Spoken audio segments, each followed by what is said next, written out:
Bonjour à tous, je suis Ellie et je vous souhaite la bienvenue dans ma sphère. Comme promis, aujourd'hui je vais vous parler de mon expérience de l'algodystrophie. Celle-ci a commencé le 17 avril 2018, donc ça va faire bientôt 3 ans que je vis avec cette maladie. Au début, je me suis réveillée le matin avec des douleurs dans tout le membre, mais pas spécialement dans la main au début. J'avais l'impression en fait d'avoir comme si je m'étais couchée sur mon bras. Ça me faisait comme des douleurs musculaires, comme si, oui, le sang n'avait pas bien circulé. Donc je me suis pas inquiétée plus que ça et toute la journée, j'arrêtais pas de masser mon bras et j'y allais de façon assez vigoureuse pour essayer un peu de détendre les muscles, de refaire circuler l'énergie. Et en fait, je sentais bien au fur et à mesure de la journée que ça s'intensifiait. Et le soir, j'ai voulu prendre un verre d'eau avec ma main et c'était pourtant pas un verre spécialement lourd. Et au moment de le prendre, j'ai pas réussi en fait à l'empoigner. Et alors j'avais une difficulté à mobiliser les doigts, mais je sentais vraiment que c'était comme si ma main ne répondait plus aux commandes de mon cerveau. Le soir, quand je me suis couchée, j'avais les douleurs qui s'étaient intensifiées et en plus des douleurs musculaires, j'avais je sais pas comment on peut dire ça, une douleur en fait qui me faisait un peu penser à une tendinite que j'avais eue au bras droit quelques années plus tôt. Mais je sentais que c'était un peu différent, mais en tout cas ça tiraillait de façon aussi virulente. Et quand j'ai mis mon bras sous la couette, la chaleur a considérablement intensifié les douleurs. Donc je le sortais et j'arrivais pas à trouver la bonne position. Je sentais au niveau du coude que c'était en train de s'enraidir, que j'avais de plus en plus de mal à tendre le bras. J'ai passé une nuit vraiment terrible. J'ai quasiment pas dormi de la nuit. Et le matin, je me suis donc rendue chez mon médecin traitant. Donc pour lui parler un petit peu de tout ce que je ressentais. J'avais commencé aussi à ressentir des décharges électriques au milieu de la nuit. Donc je lui ai parlé de tout ça et alors elle a appuyé un point dans cette zone de façon très prononcée. J'ai poussé un hurlement terrible. Et juste d'après le cri que j'ai poussé quand elle a mis son pouce dans mon épaule, elle a diagnostiqué une tendinite de l'épaule. Donc elle m'a mise sous anti-inflammatoire et comme elle trouvait que c'était un peu bizarre pour une tendinite, elle m'a quand même orientée vers un ostéopathe qui est spécialiste de la rééducation. Parce qu'en fait, elle ne comprenait pas pourquoi je n'arrivais pas à bouger les doigts de la main. Alors, ce qu'il faut savoir aussi, c'est que à peu près 10 jours avant le début de ces douleurs, j'étais avec un ami et on voulait planter un piquet en fait dans le jardin. Et donc c'était une petite, enfin une branche de bois, on va dire large comme ça, quoi, hein, de diamètre. Et il y avait plein de petites ramifications, on va dire, quoi, hein, partout. Et j'avais du mal, en fait, à trouver la place en échappant à toutes ces ramifications. Et c'est vrai que du coup, j'avais le pouce, enfin, la partie ici, qui était justement juste en dessous une ramification, quoi. Et quand mon ami a tapé avec son énorme marteau ou sa masse, je ne sais pas comment on dit, quand il a tapé sur le piquet, du coup, j'ai ce petit bout de bois en fait qui a tapé, qui a heurté en fait cette partie là du pouce. Et en fait, il était déjà lancé dans l'élan du deuxième coup. Quand j'ai crié et du coup il y a eu un deuxième choc Alors, au jour d'aujourd'hui, personne n'est capable d'affirmer avec certitude qu'il y a un lien vraiment entre ça et l'algo, mais bon, a priori, ce serait possible. Surtout que le pouce, en fait, c'est le doigt que je peux le moins bouger. Vous voyez, je peux un peu le baisser comme ça. Voilà, j'ai un peu du mal à mettre la position. Alors que voilà, les autres doigts, je peux. Voilà. Et bon, il y a. Alors, ça dépend des jours, hein. Il y a des jours où je peux un peu plus les plier, d'autres un peu moins. Ça dépend. Voilà, ça dépend des jours. Donc, avant de voir l'ostéopathe, j'ai passé une radio au niveau de l'épaule, des cervicales. J'ai passé une échographie, euh, un scanner ou un IRM, je ne sais plus. Enfin voilà, tous ces examens n'ont absolument rien révélé. Donc ce qu'il faut savoir, c'est que le seul examen qui peut révéler l'algodystrophie, c'est la scintigraphie. Mais on passe cet examen une fois qu'on n'a eu aucun résultat avec les autres examens. Et quand j'ai rencontré l'ostéopathe, ça a été le premier en fait à envisager la possibilité d'une algodystrophie. Alors moi je connaissais pas du tout cette maladie. J'avais commencé déjà à avoir d'autres manifestations, donc la main je pouvais déjà plus du tout l'utiliser, hein. J'avais donc ces décharges électriques et j'avais cette alternance de chaud et de froid qui était vraiment particulière et très, très prononcée. Donc j'avais cette sensation inflammatoire dans tout le membre et par moments mon bras se transformait, enfin j'avais l'impression que ça devenait comme un glaçon. Alors ça pouvait changer très très vite et parfois c'était très localisé, c'est-à-dire que je pouvais avoir le membre chaud et j'avais des zones qui étaient très froides au niveau du poignet ou de la main ou du coude, oui surtout les articulations. Donc quand j'ai parlé de tous ces symptômes à mon ostéopathe, effectivement, ben, il m'a dit que c'était pratiquement sûr qu'il s'agissait d'une algodystrophie. Donc, pardon, j'ai ma minette qui vient me rendre visite. Vous voyez sa queue. Donc, j'ai cherché sur internet quand je suis rentrée à la maison pour voir un petit peu de quoi il s'agissait. Et alors là, quand j'ai lu tous les symptômes décrits, effectivement, ça semblait correspondre en tout point de vue à ce que je vivais. L'ostéopathe, comme il était quasiment sûr que c'était ça, il voulait pas trop travailler dessus. Dès le début, il m'a dit que c'était quelque chose de très compliqué. Il m'a expliqué bah, le fait que le système nerveux fonctionne de façon complètement affolée et que bah, c'est ce qui rend en fait toute mobilisation et tout travail sur le membre vraiment difficile.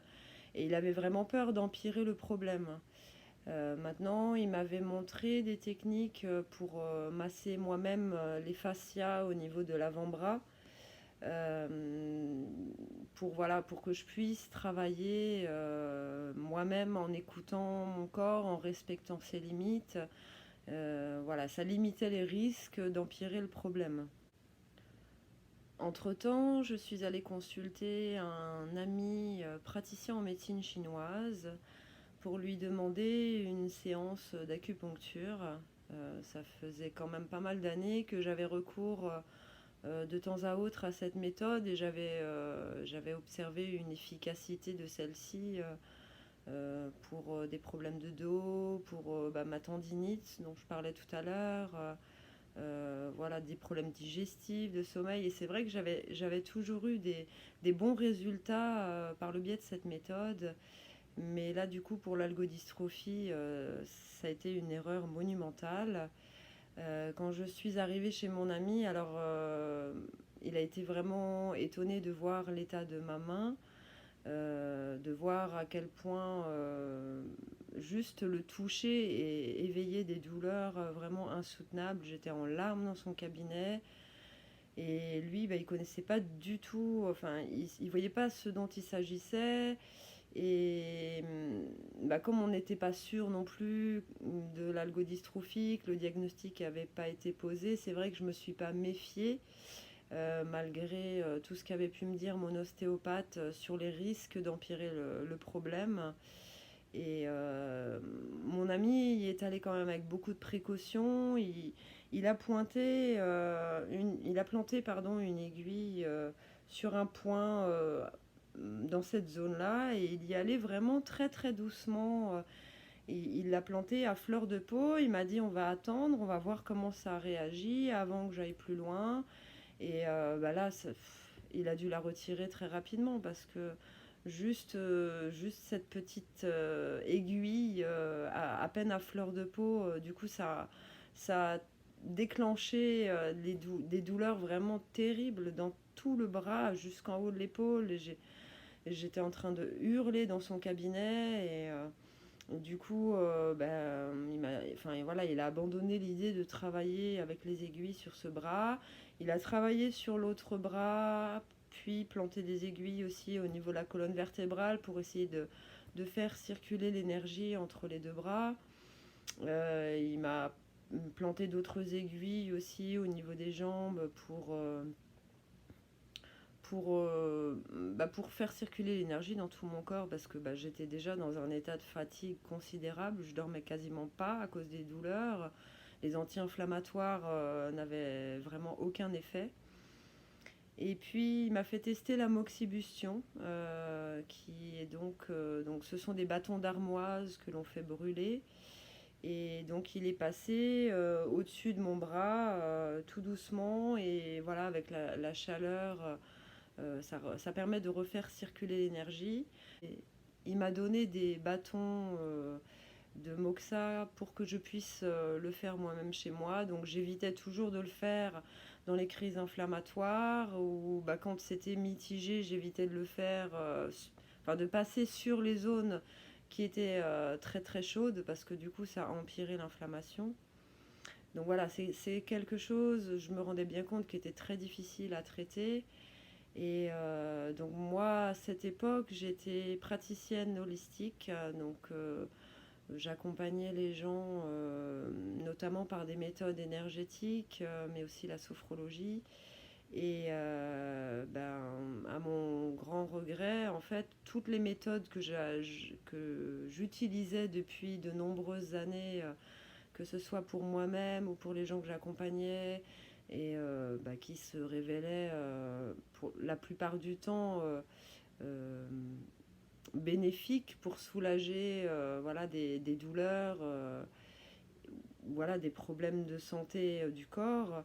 Là, j'arrivais à rien du tout et j'observais même que avec notamment l'énergétique, alors j'avais un soulagement, j'arrivais à apporter un soulagement au niveau de tout ce qui était contracture musculaire. Par contre, voilà, quand j'essayais de transmettre l'énergie, de la faire circuler, ça me déclenchait des décharges électriques, mais d'une violence vraiment incroyable. J'avais jamais ressenti ça. C'était terrible à vivre. Et par le biais de la sophrologie, j'essayais aussi de détendre mon bras, détendre l'épaule, détendre tout le corps. Parce que forcément, quand on a mal, on se crispe partout, quoi, hein, pas seulement dans la zone qui nous fait mal. Et c'était très très bizarre parce que même quand j'essayais de faire ma relaxation le soir avant de dormir, alors déjà j'avais beaucoup de peine à la faire parce que, alors à ce moment-là, j'arrivais pas du tout à déplier le bras. Au niveau du coude, c'était très très bloqué.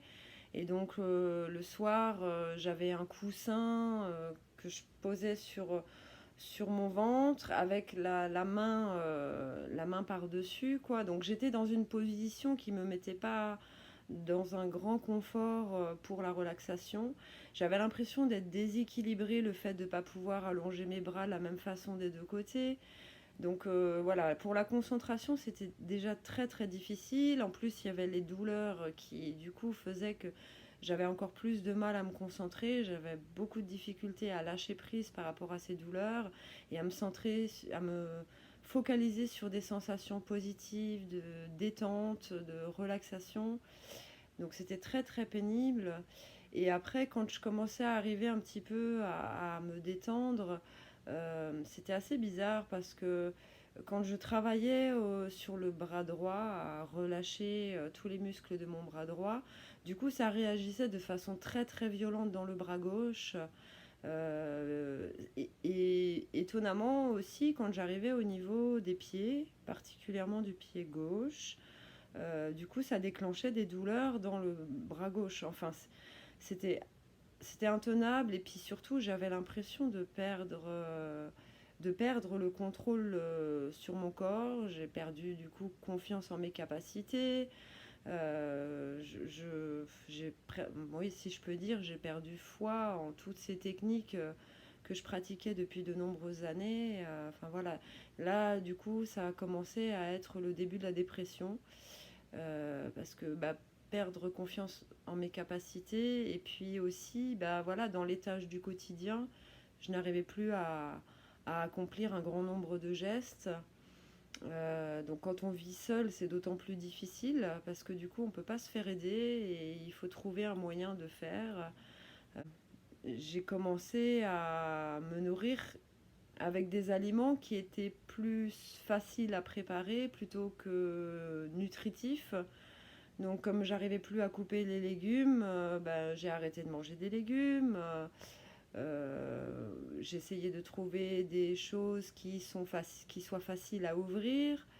Donc voilà, c'était tout. Il fallait changer la façon de penser et aller au plus pratique dans tout en fait, quoi. Après, pour la vaisselle, c'était compliqué. Alors j'ai réussi à trouver des techniques pour arriver à laver à une seule main. Je suis en train de préparer une vidéo là-dessus d'ailleurs pour vous montrer mes techniques. Donc en posant la vaisselle sur le bord de l'évier, j'arrivais à gérer. Par contre, pour les couverts, c'était problématique parce que impossible de faire sans utiliser l'autre main. Donc je posais le manche du couvert le bord de l'évier et du coup je le calais avec cette partie-là de ma main. Mais alors du coup il fallait que je lave très très doucement. Dès que je faisais la moindre vibration dans le couvert, du coup ça me lançait dans tout l'os là. Enfin c'était terrible quoi, hein. Tout ce que je faisais, toutes les tâches que j'accomplissais chaque jour, je les faisais en pleurant, parfois en hurlant pour étendre le linge. J'ai mis des mois et des mois avant de laisser tomber les pinces à linge parce que on est tellement conditionné à faire les choses d'une certaine façon et que ce soit chez ma mère, chez mon père, chez ma grand-mère, j'ai toujours vu depuis toute petite qu'on utilisait des pinces à linge. Donc moi-même, j'ai toujours fait de cette façon. Et du coup, voilà, j'étais programmée à rester dans cette façon de faire qui n'était plus possible, tout simplement. Donc je mettais 1 heure et demie parfois à accrocher mon linge. Voilà, parce que du coup, je mettais mon linge sur le séchoir et alors j'essayais de le maintenir, pareil avec cette partie-là, le temps d'accrocher la pince et le fait de lever le bras, de tenir, tout ça, ça déclenchait des douleurs abominables. Et du coup, je poussais des hurlements, je me mettais à jurer, et je finissais par péter les plombs, littéralement, et du coup, j'allais au salon, je fumais une cigarette, le temps de souffler un peu, et puis après, je retournais pour continuer, enfin... C'était terrible. Et puis bon, finalement, j'ai fini par me dire un jour, stop, les pinces à linge, il faut les oublier, quoi, hein. Voilà, il y a plein de petites choses comme ça. Brancher le téléphone pour le recharger.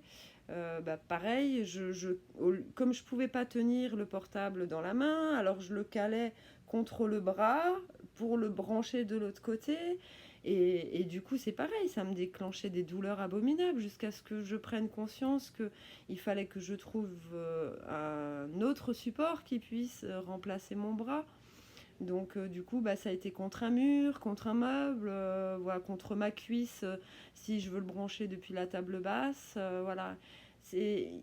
En fait, quand on est confronté au handicap, il faut apprendre à penser différemment. Et ça, en fait, ça ne peut pas se faire en quelques jours. Il faut beaucoup de temps. Et surtout, bah, au début, on ne se rend pas compte de... On n'envisage pas que ça va durer si longtemps. Donc du coup, on se pose pas les questions, voilà, on essaye de faire au mieux sans essayer de trouver une solution plus adéquate.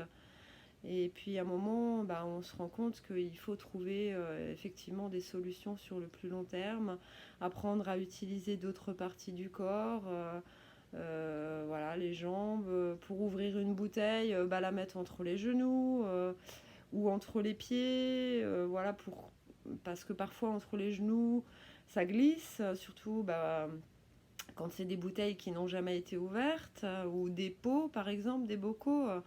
Donc en la calant entre les pieds, en mettant les pieds légèrement de travers pour caler avec la semelle en fait, pour pas que ça glisse. Voilà, on trouve des petites manières de faire, mais c'est vrai que tout ça, ça prend beaucoup de temps, oui. Alors, l'une des particularités de l'algodystrophie aussi, c'est cet effet yo-yo qui est quelque chose de terrible à vivre. Alors, c'est vrai que dans beaucoup de pathologies, on passe par des phases ascendantes, des phases descendantes, mais avec l'algodystrophie, c'est très très prononcé en fait, hein. Euh, alors, dans une même journée, on peut avoir des moments où ça va un peu mieux, d'autres moments où ça va moins bien. Bon, les plus gros pics de douleur sont surtout le soir et la nuit. C'est pour ça que j'ai passé, je pense, au moins 1 an et demi à ne pratiquement pas dormir en fait. Et du coup, j'étais un zombie toute la journée. Euh, et j'ai eu des phases, voilà, il y a des phases qui durent plus longtemps où on a l'impression que on chemine vers la guérison. Et donc l'algodystrophie est survenue en avril 2018 et au mois de juin, c'est vrai que j'avais observé que les douleurs diminuaient un petit peu. Alors j'avais entrepris en parallèle un gros travail sur moi. Je suis passionnée par la symbolique du corps et des maladies, donc je me suis penchée sur le décodage biologique de cette pathologie.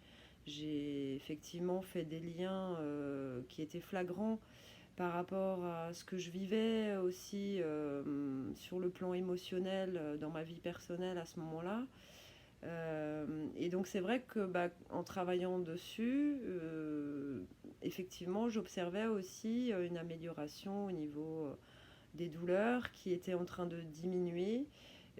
J'avais encore des crises qui étaient très fortes, mais j'avais aussi des phases d'accalmie qui duraient beaucoup plus longtemps. Alors, ces phases d'accalmie, elles ne sont pas sans douleur, mais la douleur reste oui, plus supportable, presque sourde à certains moments. J'avais même réussi pendant 2 mois, je crois, à reprendre de façon partielle mon activité. Comme j'avais observé les horaires à peu près où survenaient les pics de douleur. Je savais que le matin, j'avais besoin de beaucoup de temps pour me mettre en route, comme je dormais encore très mal. J'avais aussi beaucoup de vertiges. Donc voilà, quand les gens m'appelaient pour des consultations, ben, je leur proposais toujours des rendez-vous en début d'après-midi.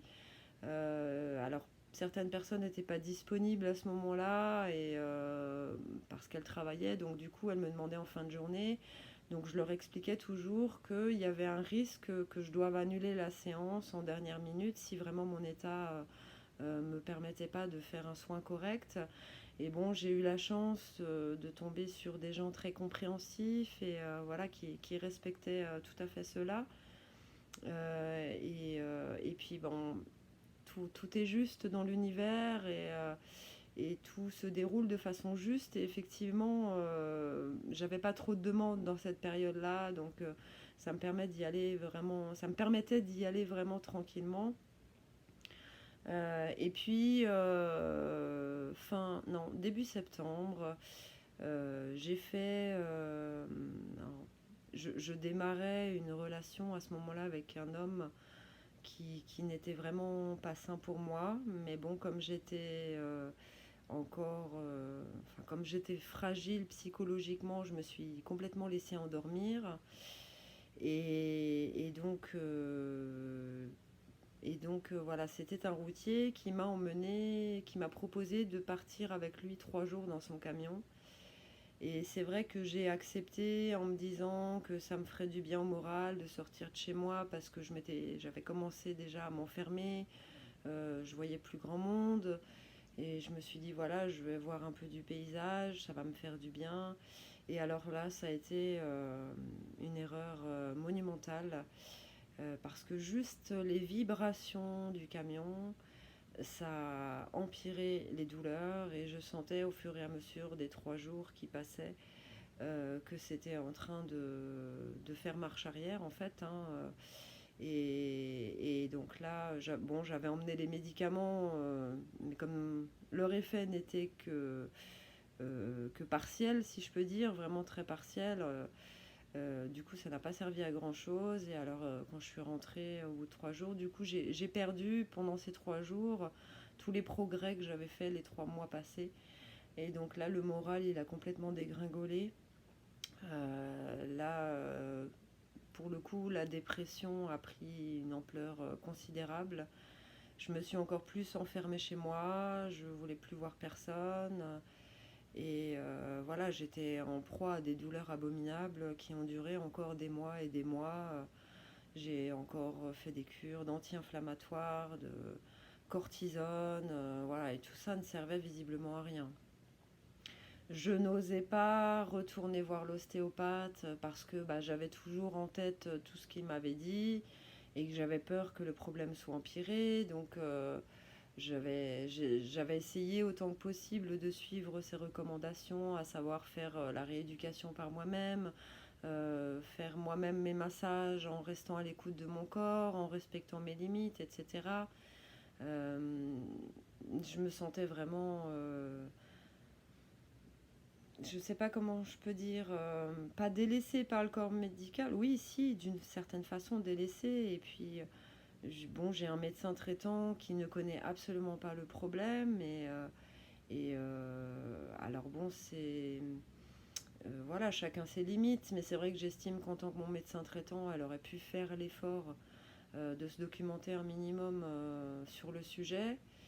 Et voilà, ça aurait évité aussi bah, des manipulations de sa part, parce que au mois de décembre de cette même année, je suis retournée la voir alors que j'étais en pleine crise inflammatoire. Et juste effleurer la main comme ça me déclenchait des douleurs, mais terribles. Et je lui ai dit dès le début, et elle est venue et elle m'a empoigné la main et elle a serré très fort, quoi. Et j'ai poussé un hurlement dans son cabinet. J'ai dit, mais vous m'écoutez, je vous dis que je ne supporte rien, que tout est douloureux. Et en plus, j'avais un œdème, donc la main était vraiment très très gonflée. Donc elle m'a remis sous anti-inflammatoire. Et puis, ah oui, non, je crois que c'est là qu'elle a pensé alors un traitement qui se donne pour les épileptiques et les douleurs neuropathiques. Donc la molécule, c'est de la garbapentine ou quelque chose comme ça.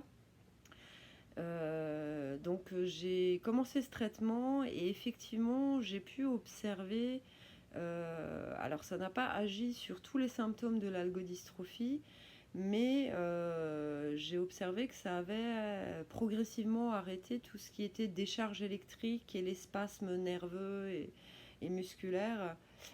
Donc ça a été quand même un grand soulagement, effectivement. Peu de temps après, oui, elle m'a fait faire une prise de sang dans laquelle on m'a découvert la maladie de Lyme. Et comme la maladie de Lyme touche le système nerveux, euh, comme c'est le cas pour l'algodystrophie, en fait, les deux pathologies s'influençaient mutuellement et bah forcément, tant que Lyme n'était pas guéri, ça empirait le problème de l'algodystrophie. Donc j'ai été traitée pour Lyme avec des effets secondaires abominables. Et j'ai vu une rhumatologue qui après m'a envoyé au centre antidouleur de l'hôpital Pasteur. Et quand j'ai reçu la convocation, j'avoue que j'ai été sur le moment soulagée parce que j'ai vu que dans l'équipe médicale, donc il y avait le médecin neurologue peut-être, je suis plus sûre. Il y avait des psychologues, il y avait un acupuncteur, une sophrologue. Et là, je me suis dit, super, je vais enfin être prise en charge de façon globale pour ces douleurs abominables et aussi pour tout l'aspect psychologique. Et en fait, quand j'ai vu le médecin lors du premier rendez-vous, il m'a dit, écoutez, pour l'algodystrophie, tout ce qu'on peut proposer, c'est un traitement par perfusion. Donc je crois que c'était toutes les 3 semaines, si mes souvenirs sont bons. 3 ou 5 semaines, je suis plus sûre. Il y avait 5 perfusions en tout. Donc les séances se déroulaient par tranche de 2 heures. Et alors pour moi, c'était chaque fois une épreuve terrible. Alors, j'y allais avec la musique sur les oreilles pour essayer de faire que ça se passe au mieux. Ce qu'il faut savoir, c'est que j'ai une hypersensibilité, non seulement sur le plan émotionnel, mais aussi sensoriel. Et depuis que j'ai l'algodystrophie, ça s'est considérablement décuplé. Et surtout à cette période-là où je dormais presque pas, et donc la fatigue avait pris des proportions telles que mon hypersensibilité était aussi insoutenable. Donc je ne supportais pas le moindre bruit. Et alors, pour ces perfusions, on vous place non pas dans une salle réservée spécifiquement à ça, mais dans le bureau des infirmières. Donc vous avez du passage sans arrêt, vous avez le téléphone qui sonne très fort, euh, les infirmières qui parlaient très très fort entre elles. Et je me souviens que c'était terrible, j'avais envie de hurler, de leur dire mais taisez-vous, je veux du silence. Et je comprenais pas qu'on laisse les gens comme ça dans ces conditions-là, alors qu'ils étaient en proie à de vives douleurs. Alors bon, je savais aussi que mon hypersensibilité faisait que ça empirait le problème, mais je trouvais quand même pas ça correct vis-à-vis des patients. Et voilà, je trouvais que c'était inhumain. Alors si les perfusions avaient servi à quelque chose, je me serais dit, mon calvaire aura servi à quelque chose, voilà, à apporter quelque chose de positif. Et en fait, ça n'a pas du tout été le cas.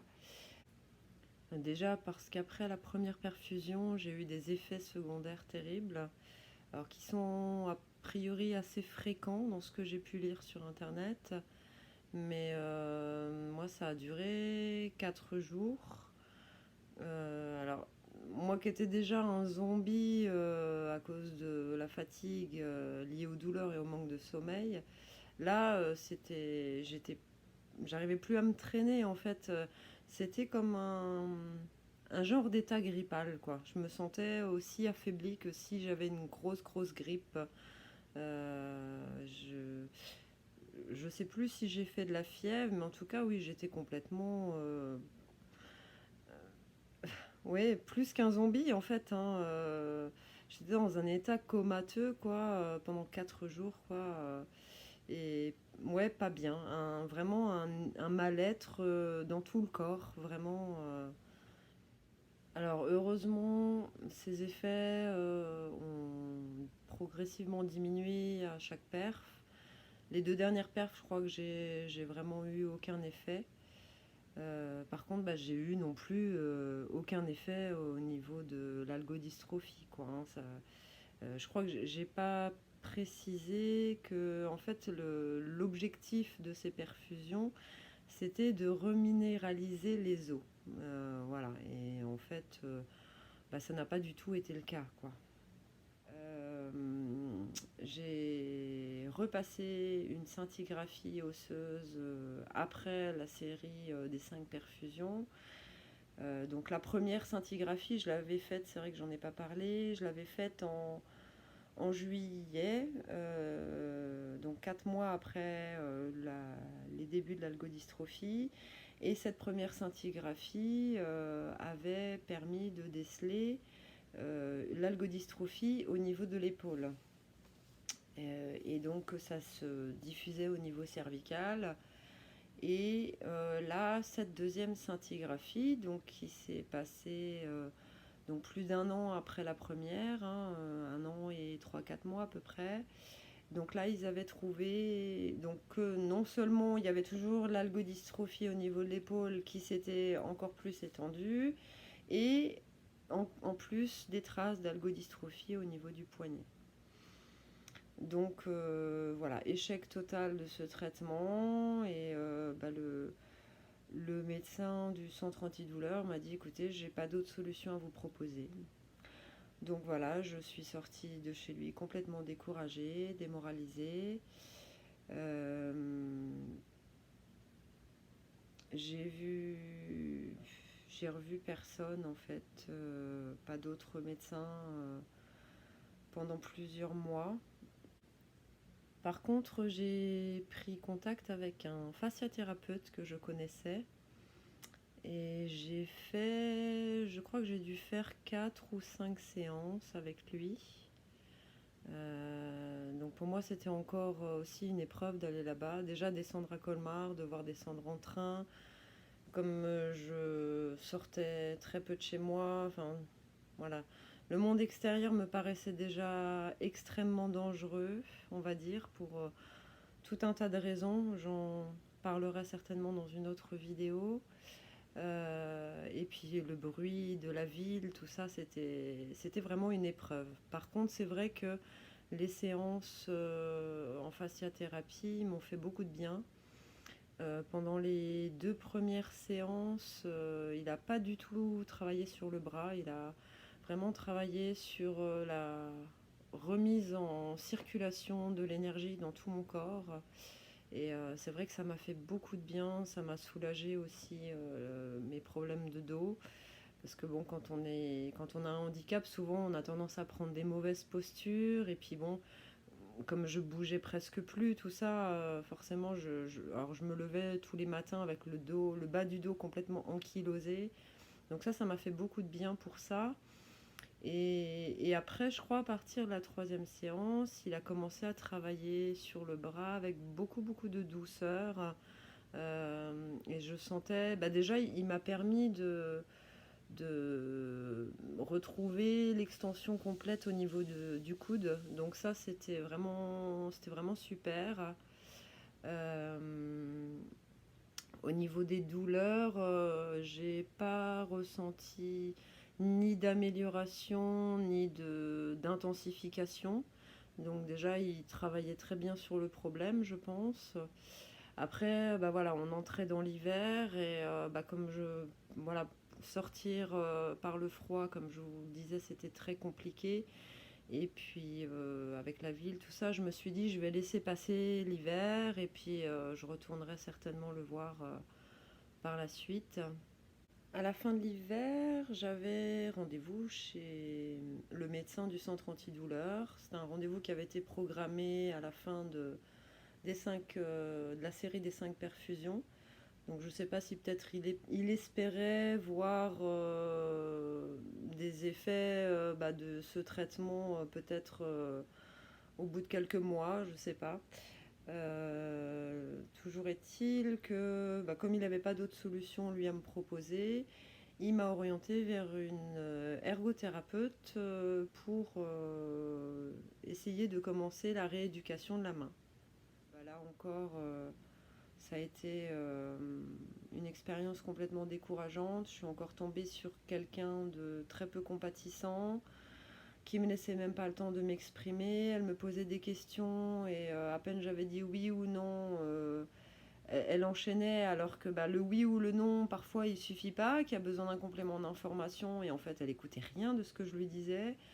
Et comme j'étais dans un état émotionnel vraiment déplorable, du coup ça m'a encore plus démoralisée. Je suis rentrée en pleurs pendant les 3 quarts d'heure de train, ça coulait à flot, j'arrivais pas à me retenir, c'était terrible. Donc voilà, j'ai encore fait face à une désillusion. J'attendais beaucoup de ce rendez-vous, d'autant plus que quelques mois auparavant, j'avais été à la MDPH qui m'avait informé que l'ergothérapeute m'aiderait pour notamment les équipements à la maison, etc. etc. Et en fait, quand je l'ai interrogée là-dessus, elle m'a juste dit d'aller dans un magasin spécialisé. Genre, démerdez-vous, quoi. Donc voilà, découragée complètement. À l'époque, j'avais un compte Facebook, je m'étais rapprochée d'un groupe de malades de l'algodystrophie. J'avais pris contact avec une jeune femme de ma région qui avait aussi une algodystrophie depuis plus longtemps que moi, un an avant, je crois. Et donc je lui ai parlé, je l'ai interrogée par rapport aux équipements et là elle m'a envoyé des liens de sites sur lesquels on trouve du matériel ergonomique. Donc j'ai fait toutes les démarches par moi-même, j'ai cherché par moi-même. J'ai fini par trouver des équipements qui ont complètement changé mon quotidien. J'ai notamment acheté une planche multifonction qui me permet enfin de couper, éplucher, râper mes légumes. Donc j'ai pu recommencer à retrouver une alimentation plus équilibrée. Donc ça a fait du bien aussi à mon organisme, hein, il n'y a pas photo. Voilà, j'ai trouvé des équipements pour pouvoir ouvrir mes bocaux, mes bouteilles, pour pouvoir me laver la partie du bras que je galérais à atteindre. Voilà, j'ai trouvé un truc pas exceptionnel, mais ça me permet quand même de laver cette zone en utilisant la main droite, du coup. Voilà, je ferai aussi une vidéo pour vous présenter tous ces équipements. Parce que voilà, je sais l'importance que ça a d'être orienté dans ce domaine. À la suite de ce rendez-vous désastreux avec l'ergothérapeute, j'avais vraiment décidé de me prendre en charge toute seule parce que ras-le-bol en fait de ce système médical que je trouvais incompétent, peu compatissant et voilà, j'avais vraiment décidé de me prendre en charge toute seule, donc j'ai, je me suis remise à plus méditer, à refaire mes exercices régulièrement, tout ça, et voilà, je faisais tout ce qu'il fallait pour me faire du bien moralement, et puis que ça a une chance d'impacter en fait le plan physique. Ensuite, il y a eu le confinement l'année dernière, le premier confinement. Et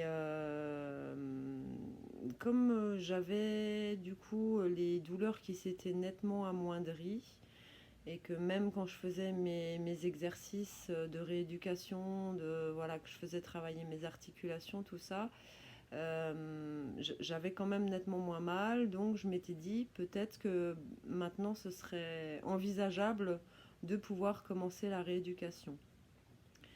Donc il était forcément hors de question que je retourne voir cet ergothérapeute. Donc j'ai pris contact avec un kinéostéopathe de ma vallée qui était aussi spécialiste de la rééducation. Il était, semble-t-il, assez réputé. Donc j'ai pris contact avec lui juste après le confinement, ou peu de temps après, enfin assez rapidement en tout cas. Alors au début je me suis sentie en confiance, j'ai vraiment cru que les choses allaient vraiment bouger. Donc je suis allée chez lui avec une ordonnance de mon médecin pour rééducation, des séances de rééducation de la main. Maintenant, lui, tout de suite, il m'a dit que la rééducation n'était toujours pas envisageable, qu'il fallait d'abord débloquer au niveau des cervicales, parce que pour lui, tout partait de là. Et donc, alors j'ai dû y aller début juin, je crois. Donc 2 fois par semaine je suis allée chez lui jusqu'au début septembre et jusqu'à mi-août à peu près. Donc voilà, on se voyait 2 fois par semaine. Donc lui il travaillait sur mes cervicales, voilà, il essayait de détendre toute cette zone. Et donc pendant à peu près 20 minutes, et les 20 dernières minutes, il me mettait un coussin chauffant, et sur le bras, il me disposait des électrodes pour refaire circuler l'énergie. Donc je trouvais pas vraiment de changement au niveau de l'algodystrophie. Par contre, ben, la fatigue qui avait diminué auparavant a recommencé à s'intensifier, les vertiges aussi. Donc après, il m'a proposé d'alterner en fait ces séances-là avec des séances d'hydrojet. Donc l'hydrojet, c'est un matelas en fait avec des jets d'eau qui passent en dessous. Et donc ça vous masse tout le dos en fait jusqu'au niveau des fesses. Et c'est vrai que ça fait beaucoup de bien, ça m'a fait énormément de bien au niveau de mon dos. Mais voilà, au fil du temps, je sentais vraiment que la fatigue prenait de plus en plus d'ampleur, que j'avais du mal à me bouger, que les vertiges reprenaient terriblement.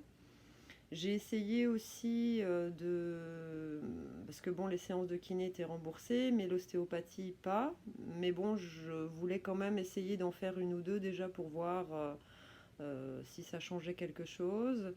Donc, dès la première séance d'ostéopathie, alors j'ai déjà eu énormément de difficultés à me relever de la table parce que tout de suite, il y avait tout qui tournait.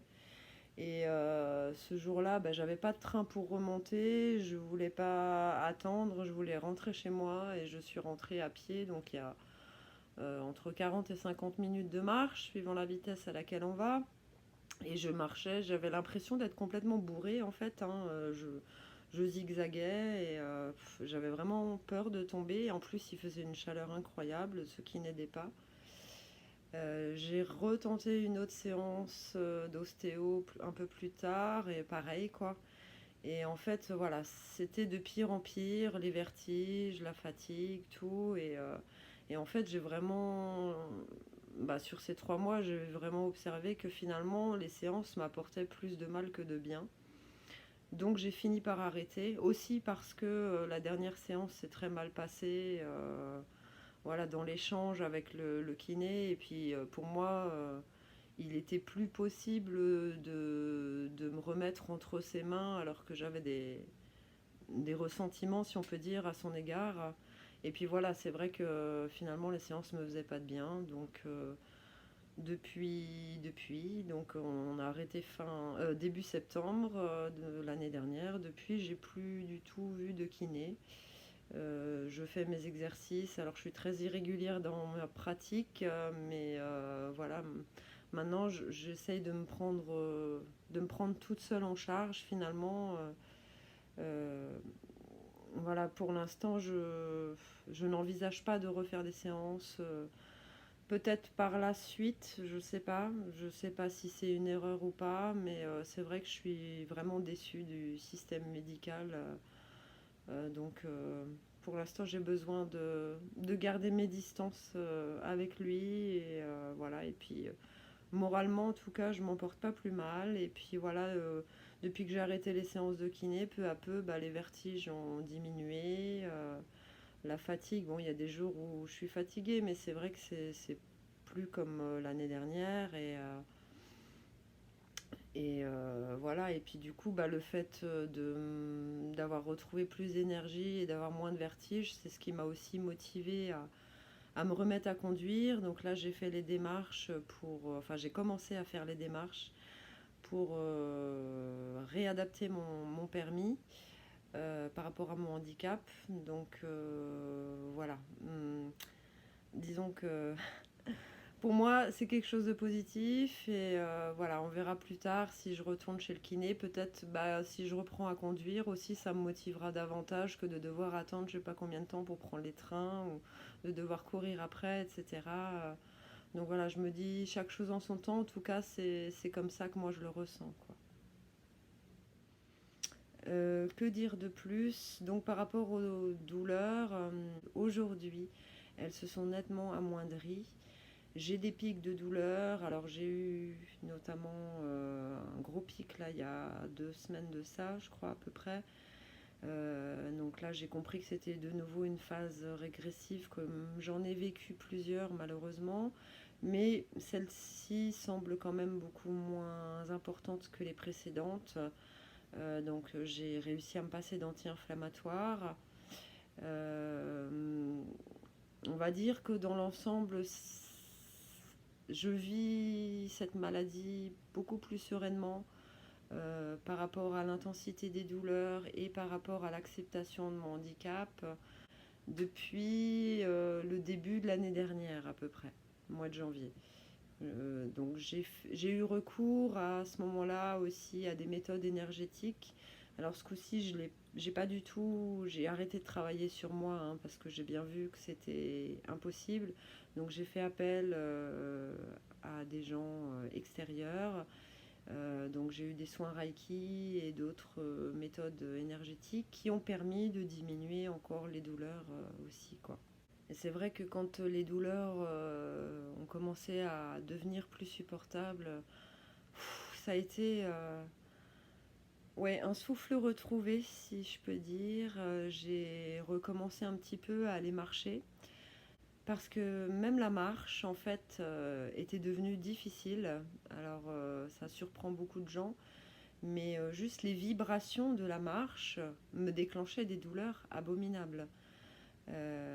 Donc je devais veiller à marcher pas trop vite pour que ça fasse le moins de secousses possible dans le bras. Y aller vraiment tranquillement à mon rythme. C'est vrai que marcher sur les chemins de terre aussi, c'est beaucoup plus agréable que de marcher en ville, voilà, sur du bitume. Je me suis aussi remise à faire mes exercices du matin. C'est vrai que quand l'algo est arrivé, j'ai arrêté de faire tout ce qui me faisait du bien auparavant, en fait. Tout ce que je pourrais dire, mes petits rituels matinaux, on va dire. J'avais l'habitude de faire des exercices donc de déverrouillage articulaire parce que bon, j'ai toujours eu les articulations fragiles et sensibles. Donc j'avais l'habitude de faire tous ces exercices-là. Donc comme je pouvais pas faire travailler les deux côtés en parallèle, là encore, j'avais l'impression de me sentir déséquilibrée. Et puis, de toute façon, j'étais tellement en proie à des douleurs abominables que j'avais j'avais l'élan de rien du tout. Entre ça et la fatigue, plus les vertiges engendrés par la fatigue, comme je vous disais tout à l'heure, j'étais dans un état, oui, léthargique, quoi, hein. J'étais un véritable zombie et j'étais plus capable de rien. Donc j'avais arrêté ça, donc j'ai recommencé quand les douleurs sont devenues plus supportables. J'avais aussi l'habitude de faire tout ce qui est relaxation dynamique, donc qui font partie de la sophrologie. Donc ça, je ne l'ai pas refait, j'ai pas recommencé parce que c'est juste pas possible. C'est des mouvements dynamiques du coup et qui effectivement font génèrent des vibrations qui sont vraiment insoutenables en fait au niveau du bras. Et c'est vrai que j'en ai pas parlé, mais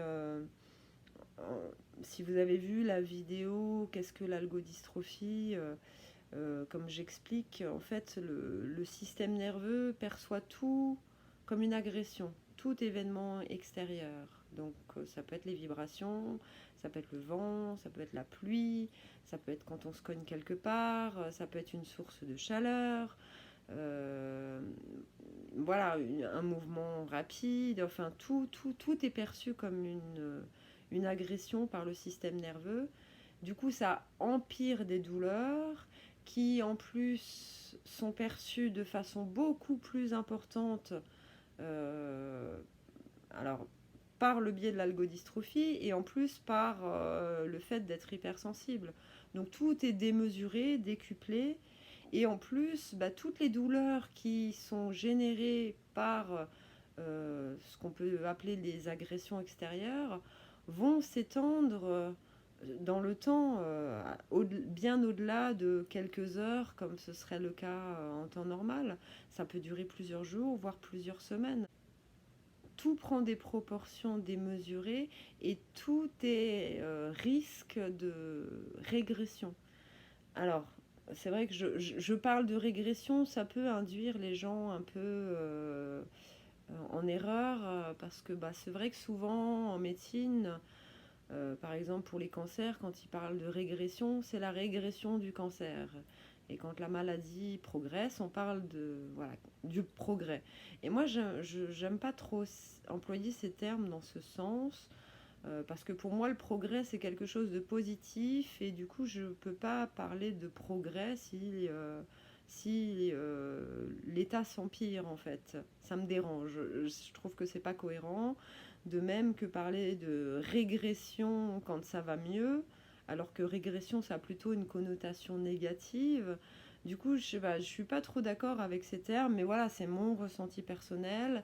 Mais du coup, comme je serai certainement amenée à en parler dans d'autres vidéos pour que vous sachiez de quoi je parle, voilà, pour moi, je parle plutôt de progression dans le sens évolution positive de guérison. Et quand je parle de régression, c'est régression dans le processus de guérison finalement. Voilà, donc c'est vrai que toutes les régressions que j'ai pu rencontrer depuis le début de la maladie ont généré toutes sortes de peurs. La peur de nouvelles régressions, la peur que les douleurs s'empirent. Et donc ça a contribué au fait que j'ose de moins en moins faire les choses en fait, quoi. Et donc voilà, tout ça, ça empire forcément l'état dépressif. Après, c'est un cercle vicieux, hein. J'ai eu la chance quand même de me faire aider par une psychologue vraiment super, euh, qui m'a aidé vraiment à avancer, à remonter la pente.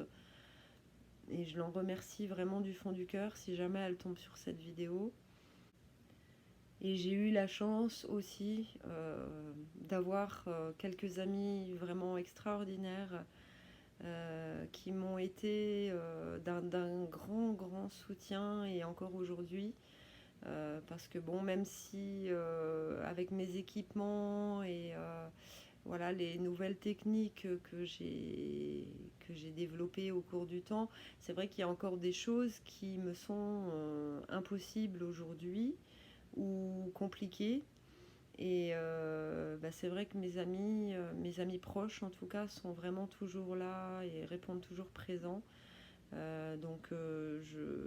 Par exemple, c'est vrai que depuis que j'ai l'algo, j'ai arrêté de conduire seulement au bout de 10 jours, jusqu'à ce que je prenne conscience que j'empirais le problème, même en essayant d'utiliser le moins possible la main gauche. Mais bon, il y a des fois, c'est pas possible, on est obligé d'utiliser les deux mains. Donc voilà, j'ai empiré le problème. Donc c'est vrai que depuis, j'ai arrêté de conduire. Et comme j'habite dans un petit village, donc pour les courses, forcément, c'est devenu compliqué. Si je... Bon, quand le temps le permet, je peux descendre en train, mais alors il faut que j'attende 2 heures pour pouvoir remonter. Enfin, c'est un peu compliqué, mais disons, voilà, j'ai cette solution-là pour les beaux jours. Mais c'est vrai qu'en hiver, le froid génère des douleurs tellement terribles. Plus il y a les complications liées à l'habillage, au port des vêtements. Plus on empile des vêtements et plus il y a de plis qui sont douloureux. Et enfin voilà, tout est compliqué et douloureux, encore plus en hiver. Et donc c'est vrai que l'hiver, j'avoue que je ne sors pas de chez moi, ou en tout cas j'évite autant que possible. Et donc je profite de la visite d'un ou d'une amie pour passer commande au drive du supermarché du bas. Et voilà, il me récupère les courses au drive en venant. Pour quand je dois changer mon lit, alors j'arrive à mettre le draus, j'arrive à me débrouiller pour les têtes d'oreiller aussi, j'ai fini par trouver la technique. Mais la housse de couette, ça c'est juste impossible à faire. ou peut-être qu'il y a une façon de faire, mais je ne l'ai pas trouvée, et sans doute que ça doit prendre 1 heure. Donc voilà, j'attends aussi, je profite de la visite de mes amis pour leur demander ce coup de main. Voilà, donc si mes amis voient cette vidéo, je leur dis aussi un un énorme merci du fond du cœur, parce que vous n'imaginez pas vraiment à quel point votre aide et votre soutien me sont précieux depuis le début de cette mésaventure. Et voilà, je suis désolée, j'ai un petit peu d'émotion, mais c'est vrai que on se rend pas compte en fait, quand on n'est pas confronté à la maladie, de l'importance que peut représenter en fait le soutien de nos amis. Et d'ailleurs, on le dit toujours que c'est dans les difficultés qu'on se rend compte de qui sont nos vrais amis. Et je peux vous dire que là, j'ai vraiment pu observer quels étaient les gens euh, vraiment bienveillants autour de moi. Et c'est vrai que j'ai passé ma vie à répondre présente aux besoins des autres, à être toujours l'oreille amicale et attentive, et voilà, pour les autres. Et le jour où ma vie a explosé, parce que bon, l'algodystrophie n'est qu'une épreuve parmi toutes celles que j'ai pu affronter les 2 années précédentes. Et là, de voir que finalement il n'y avait plus grand monde autour de moi, ça a été encore quelque chose de terrible à vivre. Mais heureusement, voilà, il y avait quand même ce petit cercle d'amis précieux, qui sont pour moi des véritables trésors, et je leur en suis infiniment reconnaissante. Il y a certainement encore beaucoup de choses que je n'ai pas pensé à dire, mais je pense que la vidéo est déjà assez longue. Donc je vais m'arrêter sur cette petite note positive, et puis si je vois qu'il y a des choses importantes à dire, ben, je referai une vidéo. Et si peut-être vous avez des idées à me soumettre, peut-être qu'il y a des choses que vous aimeriez savoir, voilà, et éventuellement je pourrais faire des vidéos en fonction des demandes que je recevrai. Voilà, en tout cas, je vous remercie infiniment de m'avoir écouté, et je vous souhaite une belle soirée, et puis je vous dis à très bientôt. Bonne fin de journée. Bye bye.